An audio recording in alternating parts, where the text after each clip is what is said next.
All righty. All right. So this is, let me see. Yeah, week 4 of our unmistakable series. We're going to be looking at Exodus 20 and 24. So 10 Commandments, and then the people's response to God revealing those words to them. And so just as a way of, again, of introduction, these are, the 10 Commandments are not only foundational for Jewish and Christian faith, but they've over the millennia have shaped laws and governments and things like that. And they continue to be, every once in a while they get contentious in certain places, and people tend to figure out how to deal with them. And so anyway, they are of utmost importance to us as Bible readers and Bible believers. So we're going to take a look at that, and then I'll give you a little insight into where my head is for the message for Sunday. So because unlike previous weeks, I have not preached this message yet. It's still. Oh, you haven't? No, I haven't. It's we can have input. You just might. If you get quoted on Sunday, Anyway. All right. So Exodus 20 is the first appearance of the 10 Commandments in our scriptures. The other appearance is in Deuteronomy 5 at the end of their 40-year journey. And that comes into play in the differences between some of the rationale, specifically around Sabbath, are come into play because it's a new generation in the second iteration, and so we can deal with that as we need to. So Exodus 20, and if you know someone who's Jewish, they will tell you that the first commandment is I am the Lord your God. That's the first commandment. And in most Reformed traditions, which we are of the lineage, first commandment is actually, you shall have no other gods before me. That's the first commandment. But in Jewish traditions, all of verses 2 and 3 get squished together into the first commandment. So, but it says, then God spoke all of these words, and that's going to be that the word words will be important as we keep going, and part of my message. So it says, I'm the Lord your God who brought you out of the land of Egypt, out of the house of slavery. You shall have no other gods before me. You shall not make for yourselves an idol, whether in the form of anything that's in heaven above, or on earth beneath, or in the water under the earth. You shall not bow down to them, for I am the Lord, am a jealous God, punishing children for the iniquities of parents, third and fourth generation of those who reject me, showing steadfast love to the 1,000th generation, or 2000s of those who love me and keep my commandments. Verse 7, you shall not make wrongful use of the name of the Lord your God, or as the KJV says, you shall not take the Lord's name in vain. It's another way of saying that. Verse 8 is the fourth commandment, remember the Sabbath day and keep it holy. And then there's a specific, this is the first, so there's specific reasons why. 6 days you shall labor, you shall do all your work. 7th day is the Sabbath. And then in verse 11, for in 6 days the Lord made heaven and earth, the sea and all that's in it, and then rested on the 7th day. Therefore the Lord blessed the Sabbath day and consecrated it. So that's the rationale behind Sabbath in Exodus 20. The rationale behind the Sabbath in Deuteronomy chapter 5 is slightly different. So we can turn there, or I'll turn there and read for you. Deuteronomy 5 verse 12 says, observe the Sabbath day and keep it holy as the Lord your God commanded you. 6 days you shall labor and do your work. But the 7th day is the Sabbath of the Lord your God. You shall not do any work, you or your son or your daughter or your male or female slave or your ox or your donkey or any of your livestock or the resident alien in your towns, so that your male and female slave may rest as well as you. Remember, this is verse 15, remember that you were a slave in the land of Egypt, and the Lord your God brought you out from there with a mighty hand and an outstretched arm. Therefore, the Lord God commanded you to keep the Sabbath day. So in Deuteronomy, it's about the Exodus. In Exodus, it's about the days of creation. So it's they're both, they're both valid reasons for resting on the seventh day. But they're different, and they give a slightly different, emphasis in each one. On that one, I guess I caught on to something there, and that is that here again he's having to work with these people that have been slaves for forever, for 430 years, and slaves didn't get to rest. That's correct. They had no day. So he had to make sure that he forced them to realize, you're not slaves anymore. You're my people, and you get a day of rest. And by golly, you better take it. So, well, yeah, and you see the Sabbath command come up actually before this in the appearance of manna. Right. God says, 6 days you're going to get manna, and on the sixth day gather twice as much, because you're not going to get any on the seventh day. So that's actually the first appearance of the Sabbath. But yes, the slaves didn't have days off.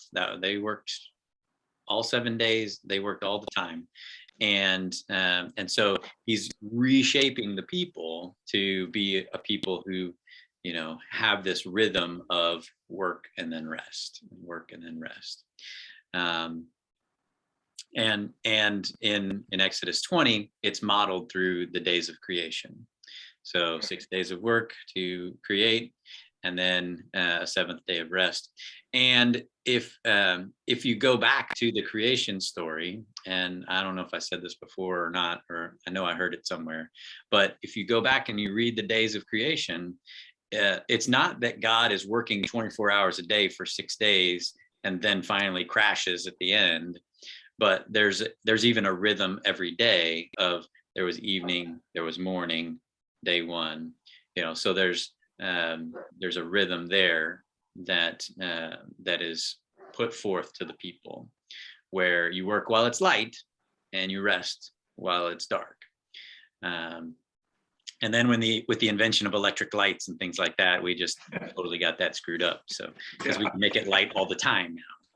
Yes. So there you go. So that's the fourth commandment. Verse 12, back in Exodus 20, honor your father and your mother, so that your days may be long in the land that the Lord your God is giving you. And this is not, I learned this along the way, that this is not just for children, to behave, but this is also for adults to honor their parents. And it's not just for kids. 13, you shall not murder, is what NRSV says. Kill is what NIV or KJV says. There's a difference. Murder has a premeditated aspect to it, rather than just rather than just kill. And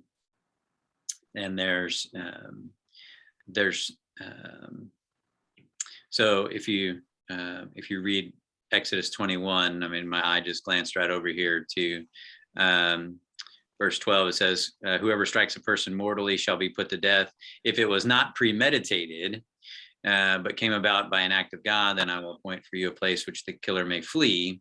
But if someone willfully attacks and kills another by treachery, you shall take the killer from my altar for execution. So remember, as the people settle into the land, there are those cities of refuge, where someone who's accidentally killed somebody is able to go to get away from the avenger, from the family that had somebody killed, until the priest can figure out what's going on. But then there's also rules about that. So if they leave, then oops, they're on their own again. So so even though it says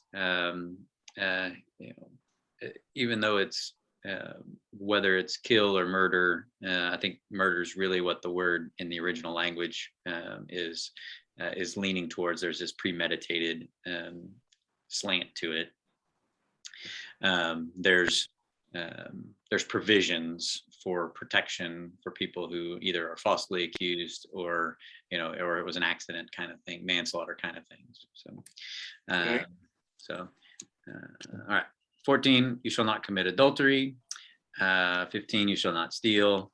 16, you shall not bear false witness against your neighbor. And then 17, you shall not covet your neighbor's house, your neighbor's wife, male or female slave, or ox or donkey, or anything that belongs to your neighbor. So that's the end of the 10. And then verses 18 to 21 is the text that I'll be focusing on for my sermon. And so I'll read that in its entirety. It says, when all the people witnessed the thunder and lightning, the sound of the trumpet, and the mountain smoking, they were afraid and trembled and stood at a distance and said to Moses, you speak to us and we will listen, but do not let God speak to us or we will die. Moses said to the people, do not be afraid, for God has come only to test you and to put the fear of him upon you so that you do not sin.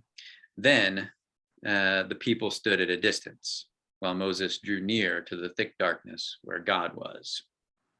So you have to go back a little bit to chapter 19 to see where the thick darkness comes, in the cloud. Right. God settling on Mount Sinai, Moses going up, and he warns them, don't come on the mountain, all that kind of stuff. Be careful not to go up the mountain or touch the edge of it. Anyone who touches the mountain shall be put to death. And so Moses is there, and then he says, so the Mount Sinai was wrapped in smoke, and the blast of the trumpet. This is verse 19 in chapter 19. As the blast of the trumpet grew louder and louder, Moses would speak, and God would answer him in thunder. When the Lord descended upon Mount Sinai at the top of the mountain, the Lord summoned Moses to the top, and Moses went up. Then the Lord says, go down and warn the people not to break through. And so then he goes down the mountain, and then the Lord speaks the commandments, what we call the commandments. Right.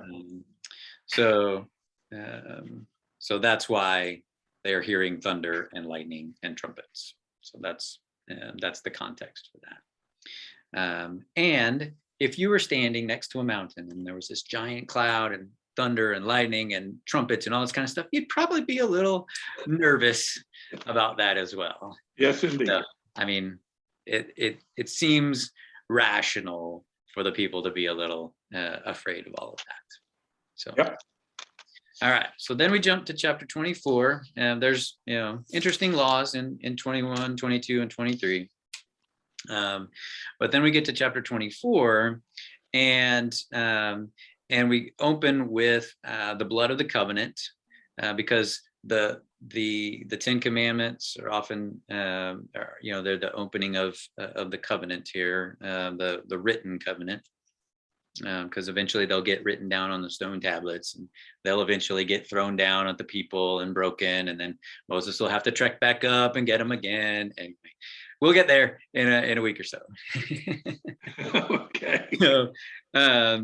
So the Lord says to Moses, come up to the Lord, and you and Aaron, Nadab and Abihu, and 70 of the elders of Israel, and worship at a distance. Moses alone shall come near to the Lord, but the others shall not come near, and the people shall not come up with him. So Moses came up, told all the people the words of the Lord and all the ordinances, and all the people answered with one voice and said, all the words, there it is again, that the Lord has spoken, we will do. And Moses wrote down all the words of the Lord. He rose early in the morning, built an altar at the foot of the mountain, set up 12 pillars corresponding to the 12 tribes of Israel.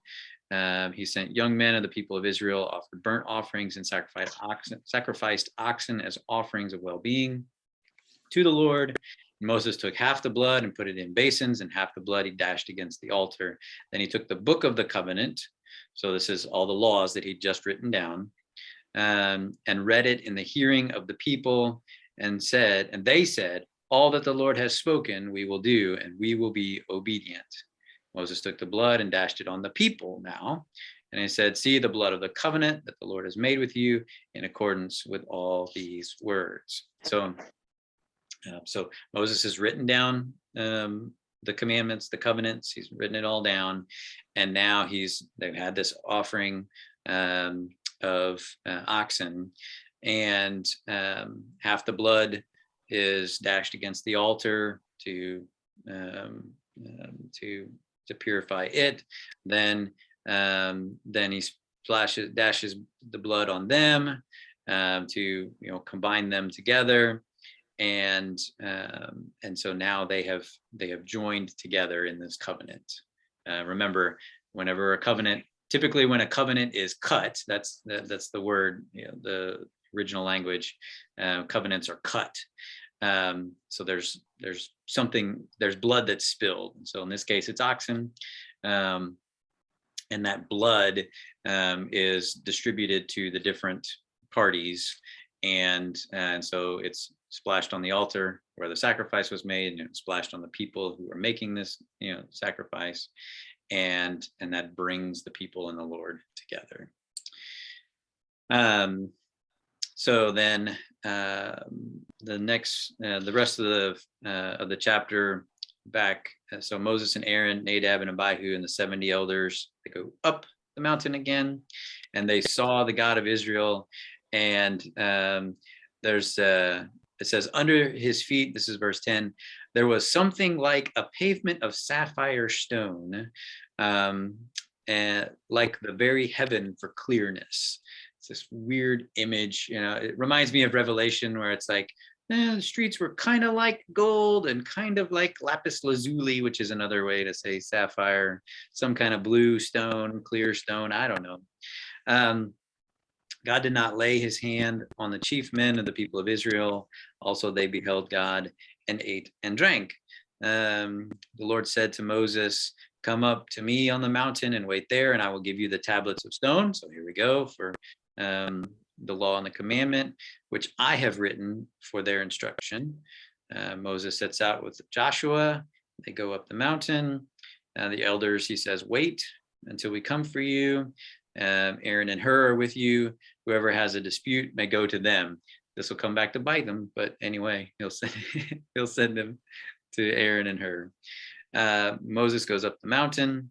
The cloud covered the mountain. The glory of the Lord settled on Mount Sinai, and the cloud covered it for 6 days. On the 7th day, he called to Moses out of the cloud. Now the appearance of the glory of the Lord was like a devouring fire on the top of the mountain in the sight of the people of Israel. So they're down at the bottom of the mountain. They see Moses going up the mountain. And now, not only is there this dark cloud, but now there's this devouring fire that Moses has just walked into. Moses enters the cloud and went up on the mountain, and he was on the mountain for 40 days and 40 nights. The first 6 of which he's there waiting for God to say something, and it's not until the 7th day that God says anything to him. So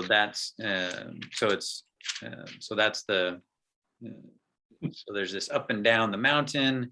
There's this thick darkness, God speaking, Moses speaking, the people sacrificing, and coming together to talk about these words that the Lord has shared.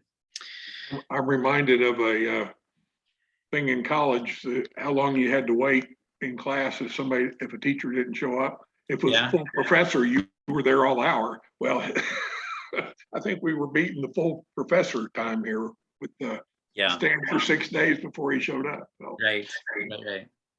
Yeah. So, all right. So on to the discussion questions on the study guide. So we go back to Exodus 19, and you can see how the people find their way to Mount Sinai. So the people's response in 19:5 and 6. So let's see. So God's promise is, now therefore, if you obey my voice and keep my covenant, you shall be my treasured possession out of all the peoples. Indeed, the whole earth is mine, but you shall be for me a priestly kingdom and a holy nation. These are the words that you shall speak to the Israelites. So following that, there is the people respond. And the people actually respond in verse 8, where they say, everything that the Lord has spoken, we will do. That's their response. And that kind of, that will come up again. So when at the end of, or near the end of of chapter 20, the people will say, let's see, they see you speak to us, we will listen. Don't let God speak to us or we will die. They stand at a distance. If you go to 24, we'll see in verse 7, they say, all that the Lord has spoken, we will do, and we will be obedient. Yep. So this phrase of all the Lord has said, we will do, we will be obedient. So they're leading with, we're going to listen and we're going to be obedient. All right. And if they do, again, if you obey my voice, keep my covenant, you shall be my treasured possession. That's a pretty good promise. And so they do their best to live into it. Why is it imperative that the people not come up the mountain to look at the Lord? So the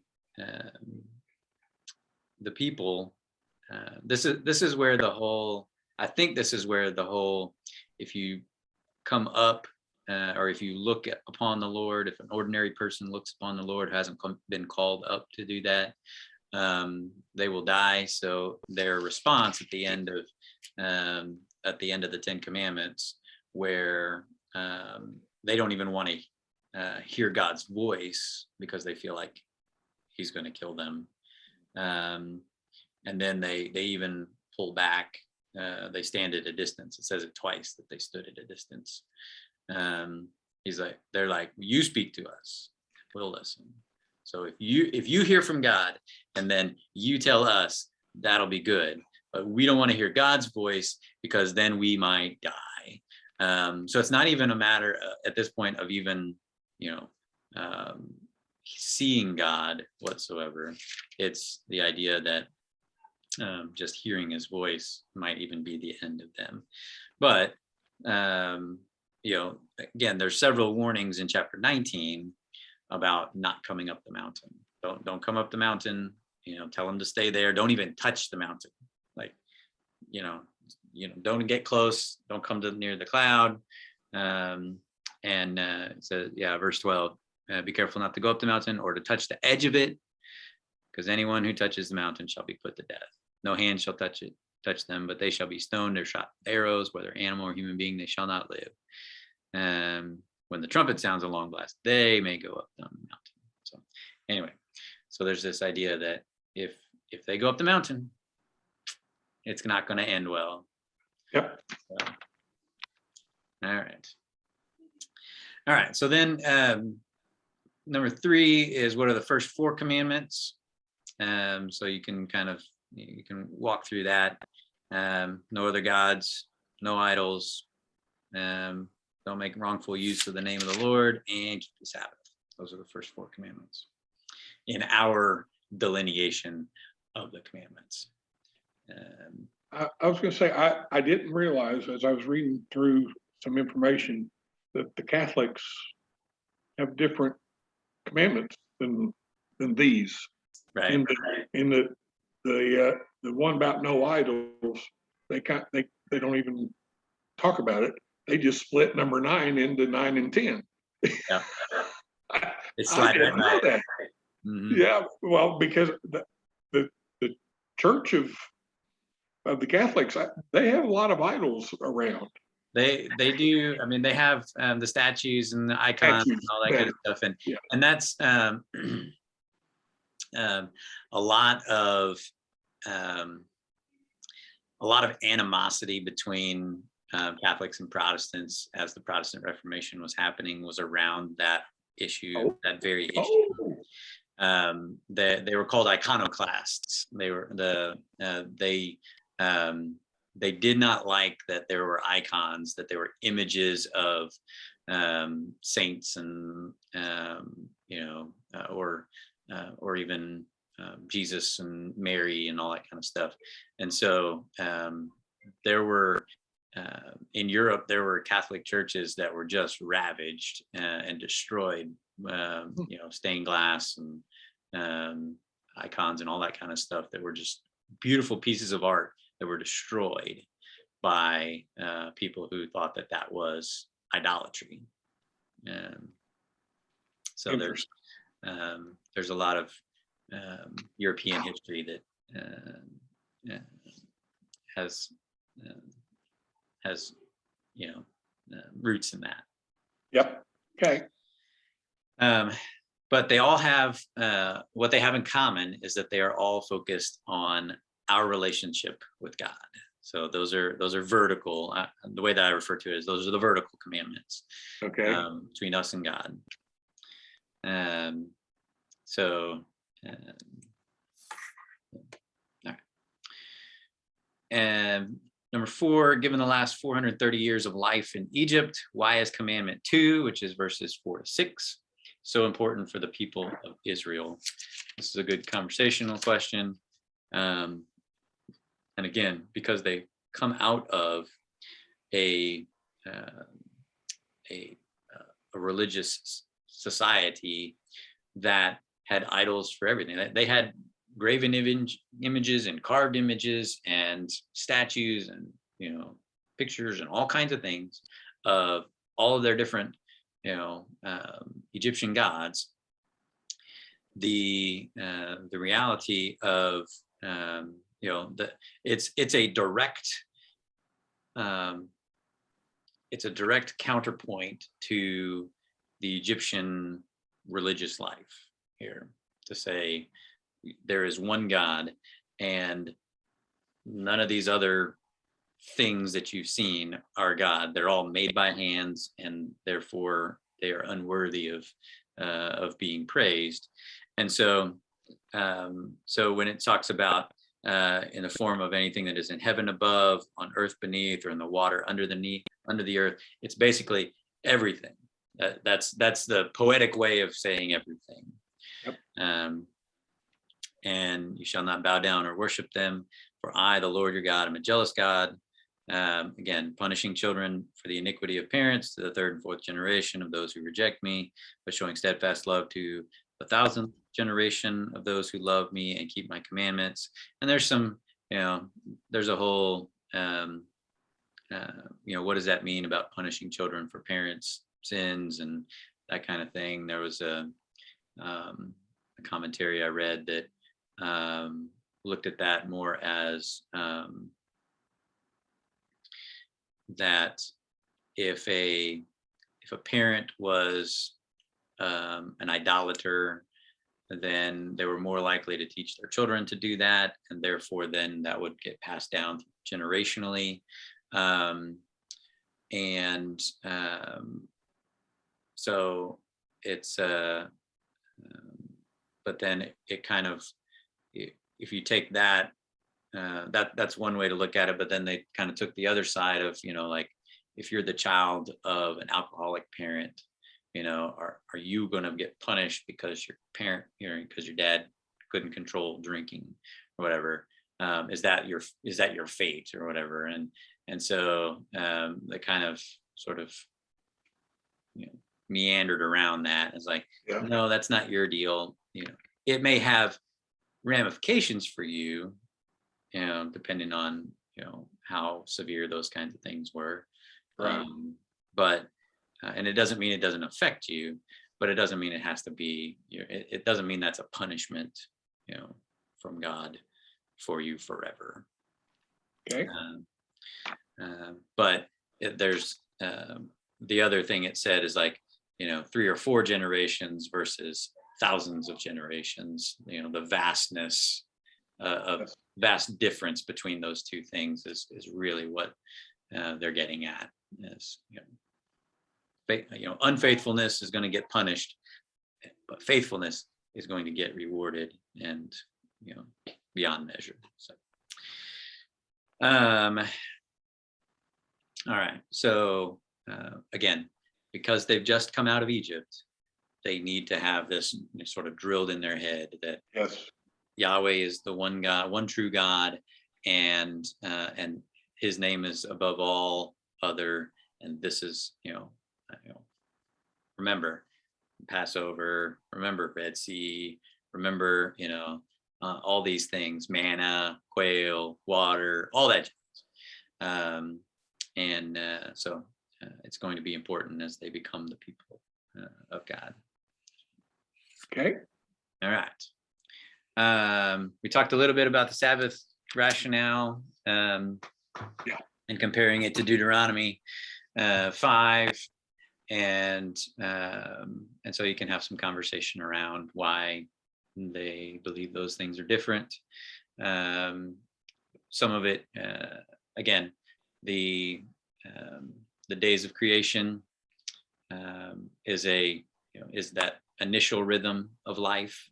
6 days took to create, 7th day God rested, so He rests. So He calls the 7th day holy. So therefore, you call the 7th day holy, and you rest on that day. Then in Deuteronomy, it's you worked for 7 days a week for 430 years, and I'm calling you to be a people who rest, 1 day every 7 days, because you are not machines. You are people who have the capacity to rest. And so if you look, if you kind of take a step back and you look at both Exodus 20 and Deuteronomy 5, what the reiteration of the commandments do for me, and this is just for me, is that it shows us not only are we created in the image of God to be creative and to be restful, and to be to operate out of that image of God means that we work and we rest. But also the other side of it is that if we get ourselves too far in the work thing, we have to remind ourselves that we have to take time to rest. And so we set it up, we set up a rhythm of life that says we work for 6 days and then we rest. And so if we get caught in that mindset of I've got to keep working, I've got, I honestly, I mean, I probably won't share this on Sunday, but one of the things that I had to do for leading up to this past Sunday is I had this moment on Saturday night where I was like, I can either go to my bed and lay down and rest and be actually useful tomorrow morning, or I can sit here for another hour and stress over all of this. And I said, I'm going to be more useful if I go get some rest and recharge my batteries, and because the thing is that the worship service will still be right in front of me when I wake up in the morning, and I will be more of a help if I'm actually rested than if I try to push through and just get things, get more things accomplished. Right. I had to remind myself of that. So just anyway. All right. The last 6 commandments start in verse 12. So honor your father and mother, don't murder, don't commit adultery, don't steal, don't bear false witness, and don't covet. And so those are the horizontal commandments, as I like to call them. They're about our relationship with other people. So that's what they have in common, is they're all about our relationship with other people. So yeah, verses 12 through 17 are the last 6 commandments. All right. Question 7, why do you believe the commandments deal both with our relationship with God and with our relationships with one another? What is at stake if they only did one and not the other? And this is a good question to just kind of toss out there and say, why didn't God just say, if you just take care of this relationship up and down, you and me, God, then, or why didn't God say, okay, all the relationships, all the people relationships are what matter? Why do we have both? And you can have some good conversation around that. And what's at stake? We pose the question of what's at stake if only the commandments were about us and God. What do we lose? That's really the behind there is, what do we lose if all we do is worry about our relationship with God? Because there's some people who live their life that way. They're like, it's me and God, and it doesn't matter what's happening around me in the world. And then there are people who live okay, I'm going to take care of what's happening with me and other people, and they neglect the vertical relationship. And so what's at stake when that happens? And again, people live their lives that way. They're called humanists anyway. So anyway, I think there's something lost if we don't look at both relationships. If we don't see how our relationship with God impacts the people around us, and then something's lost if we don't look at how our relationship with people affects our relationship with God. So here you go. I think there's some good conversation you can have there. Oh yeah. All right. So number 8 deals with the intervening chapters between the 10 commandments and chapter 24 and the altar. So let's see. It says now at the altar. So there's the end of chapter 20, and there's various community laws. So laws about slaves, violence, property, restitution, social and religious laws, justice for everyone, Sabbath, and the annual festivals. Now that they've all been written down, this is the scroll that Moses has in chapter 24. Moses seals the covenant between the Lord and the people. And so how do the people respond to covenant making? And so that is what happens in verse 7 of chapter 24, when the people say, all that the Lord has spoken, we will do, and we will be obedient. And then Moses goes, and he splashes the blood on them. Says, here you go. Here's what happens when you make a covenant with God. Uh-huh. Yep. So, all right. Uh-oh, puppies. Yeah, I better mute for. All right. So the people respond positively. They respond with, we will do this. All the Lord has spoken, we will do. That's 24/7. Then Moses takes the blood and dashes it on the people and says, see the blood of the covenant that the Lord has made with you in accordance with all these words. So number 9 says, what does the Lord promise to give Moses when he's on Mount Sinai? It says 24 verse 12. The Lord said to Moses, come up to me on the mountain and wait there, and I will give you the tablets of stone with the law and the commandment, which I have written for their instruction. So this is where these stone tablets that will find their way into the Ark of the Covenant when the people go into the as they carry it around. Once they've got to make it, they haven't made the Ark yet, but Right. that's coming. But that will go in there, as well as Aaron's staff and the jar of manna that they saved.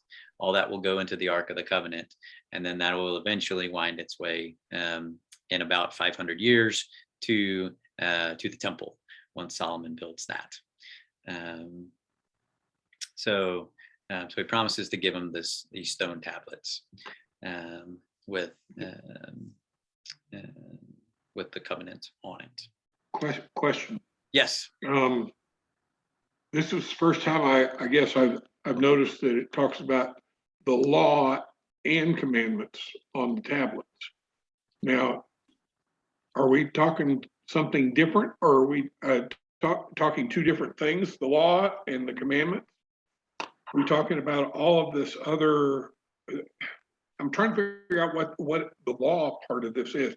I understand the commandments. Are the law referring to the commandments, or is the law something separate from the commandments? So it's my understanding that the terms of the law is sort of the broad concept, broad name for all of the ways in which God says this is how you deal with people. So those things in chapters 21, 22, 23, and then all the other things that will come up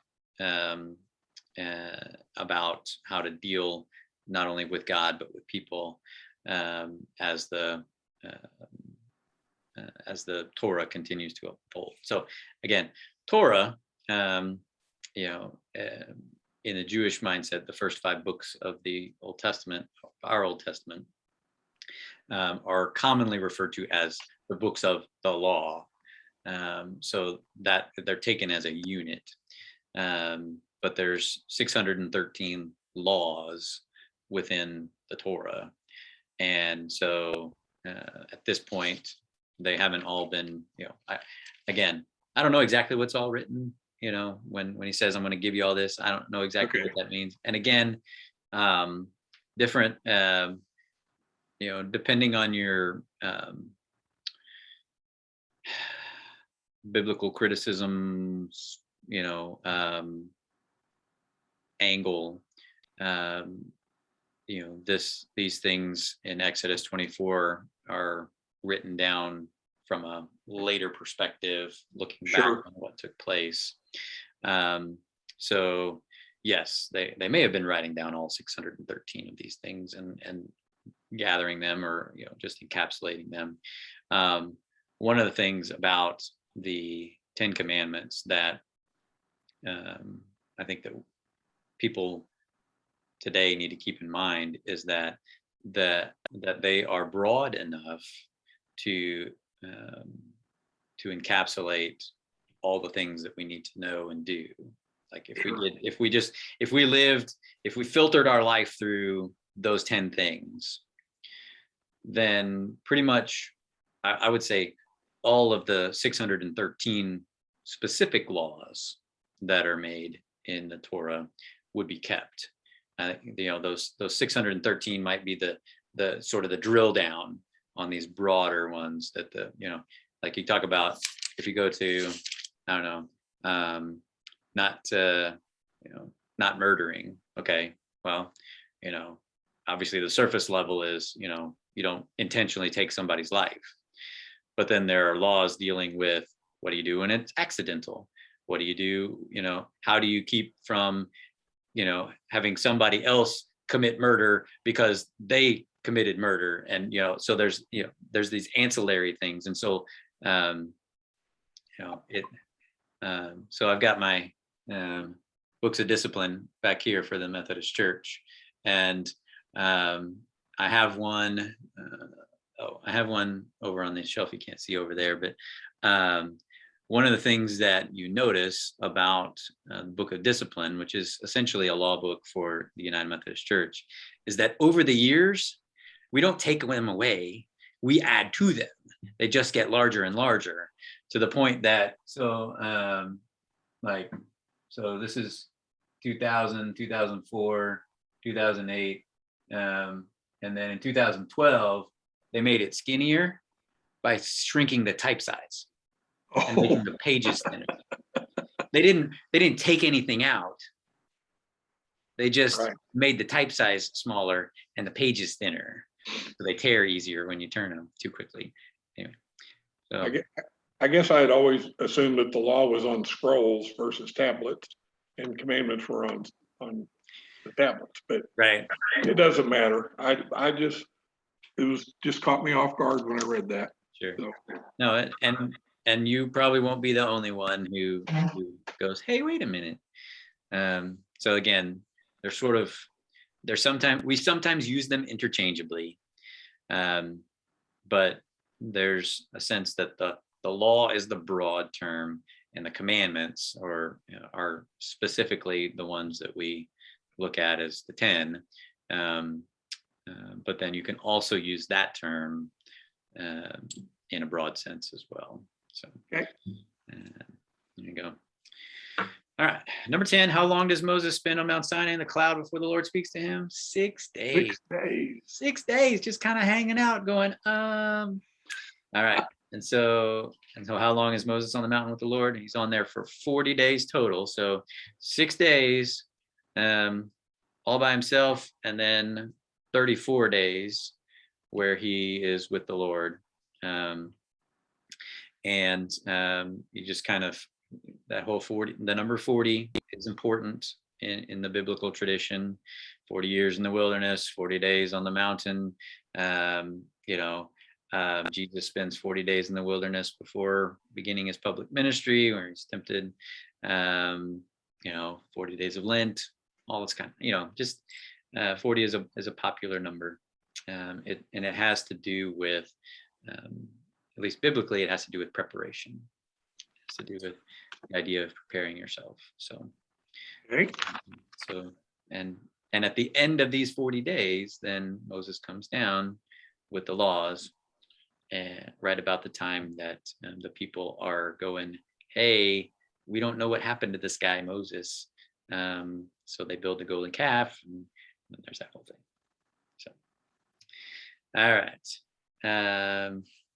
And then number 11 is, what new insight into the 10 Commandments did you gain from this week's close reading of the text? And so again, this is a discussion question for what popped out, what stood out this week, what, reading through it. I mean, this is a familiar text for most people. But when you're reading just a small portion of the text, you can spend time going through it and reading through it, and perhaps reading it in different translations, and seeing where the little nuances are.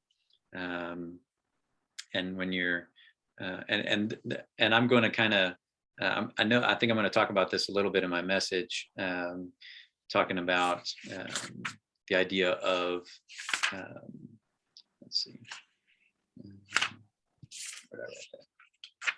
I'm going to bring up the first 15 again, about first 15 minutes of your day, taking the time to do that. I'm going to tell the story for me from this year. I set out January 1st to read the whole Bible in a year with this reading plan on my Bible app. I got to about February, and I realized that nothing was sinking in because I was reading too fast. And the pace was just, you have to read about 5-6 chapters a day to get through the whole Bible in a year. And so I had to slow down, and I had to free myself from the handcuffs of finishing by December 31st. self-imposed urgency. Right. That's exactly right. So now I'm reading, 2 or 3 chapters a day. Most of the time it's 1 or 2. And what I'm finding is that things are sinking in more deeply. Like I'm giving the scriptures more time to speak to me, because I'm not like, oh gosh, I got 6 chapters to read. I got to read 7 Psalms today. It's like, no, I don't gotta do anything. I'm like, this is, it's one of those things. It's like, I made this choice to start this reading plan. I can also determine how long it takes for me to do that. Yes. Nobody's like, oh, you didn't finish in a year. It took you 2 years. It took you 2.5. It took you 3 years to finish this. And it's like, so, anyway, it's kind of like audiobooks. Do audiobooks count as reading? Yes, they do. If they count for you, they count for me. Anyway.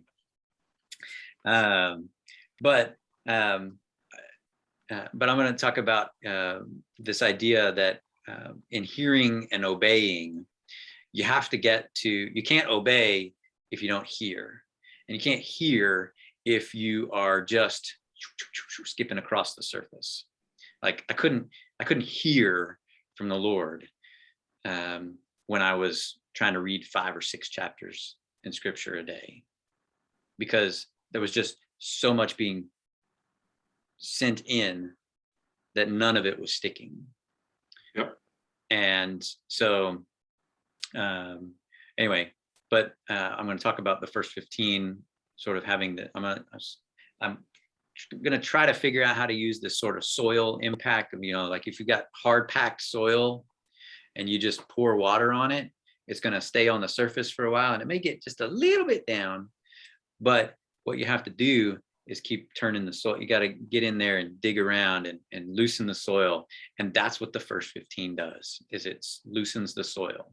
It doesn't happen automatically. It doesn't happen overnight. It's not this, we're looking for fast, and we're looking for furious, and we're looking for immediate results. We live in a microwave culture where people are like, if it doesn't happen in the next 30 seconds, it doesn't count. Act now, operators are standing by kind of thing, where, there's a reason there's a 1-click order on Amazon. It's because it's impulse. And it's like, okay, yeah, go. I want this, and this. But, and I'll say it again, it took 40 years to get Egypt out of the Israelites. So it's going to take a while for God to till up the soil of our hearts and to get the word of God into us, to a place where it begins to impact us. And even this reading plan here may be a little fast for some people. In a couple of weeks, it's going to be quite a few chapters. It's a chapter a day almost, which is for some people who aren't regular, Bible readers, that's going to be a big chunk of scripture to get through in a particular day. So, or in a particular week. So that's going to be a challenge for some folks. And, it's like, I've taught disciple Bible study a number of times. I don't know if you ever took disciple Bible study. But when I tell people that it's number one, when I tell people it's 34 weeks long, they're like, oh, 34 weeks. Yeah. And then I tell them we're going to read 75% of the Bible. They're like, ooh, and they get that first week and they open it up and they go, oh my goodness. And, if they're brand new to reading scripture, then it's overwhelming. And you go from a class of 12 to a class of 6 in about 6 weeks. Because people will go, I just can't keep up. And then I feel bad. And it's like, calm down. Yeah. So, but it just takes time. And so I'm going to tell the story about my reading plan and how it's now having an impact. Things like I read this particular section of text for this series. I read it back in February and March as I slowed down and dug through. And so it can have the impact that the Spirit wants if you'll take the time to let it do its work. If you're just looking to check the box, you're just gonna check the box. That's all It you're won't gonna change do. anything. Yeah. So, all right. So, Just to comment, you threw us back into chapter 19, and as I was reading that, I found it neat. I don't know what the right word is. 10 and 11. And the Lord said to Moses, "Go to the people and consecrate them today and tomorrow. Have them wash their clothes and be ready by the third day." mhm. And that popped off the page at me. Third day. Yep. That was it. Because on that day, the Lord will come down on Mount Sinai in the sight of all the people. Mm-hmm. Wow. Yep.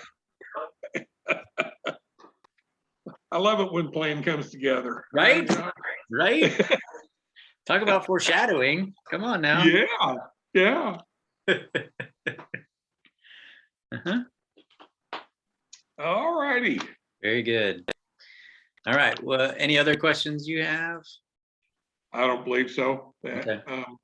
You covered it all. All righty. Well, if you, let's see. Are you going to try to project your Zoom onto the TV in your room? I would love to be able to do that. I don't know how, but Okay. So I'll need to double check. I think there's an HDMI cord in there that plugs into the TV because I used it for ad council. So if your laptop has an HDMI input, then all you got to do is plug that in and make sure you got the right channel selected. And then make sure that your speaker output is the TV rather than your computer. And I may make a quick video on how to do that and send it to y'all because I know Sandy's class is going to do, they're going to do Zoom this weekend too. And so I figured out the hard way that if you don't select the right microphone, you can't hear, or the right speaker, you can't hear the people talking on Zoom when they want to say something. But then you also got to make sure that your setup is in a way that people can see what's going on. And okay. And it's helpful if the people in the room are speaking towards the computer. That way, the people on Zoom have the best opportunity to hear. Right. So I may make a quick video on how to set that up and make sure that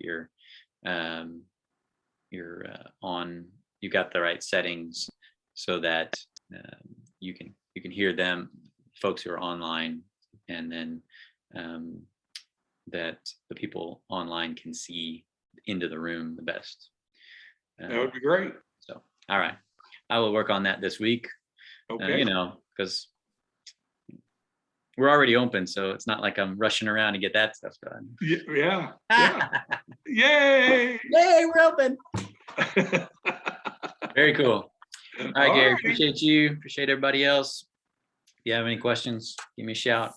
All right. Okay. Thanks a bunch. All right. Thank you. Yes.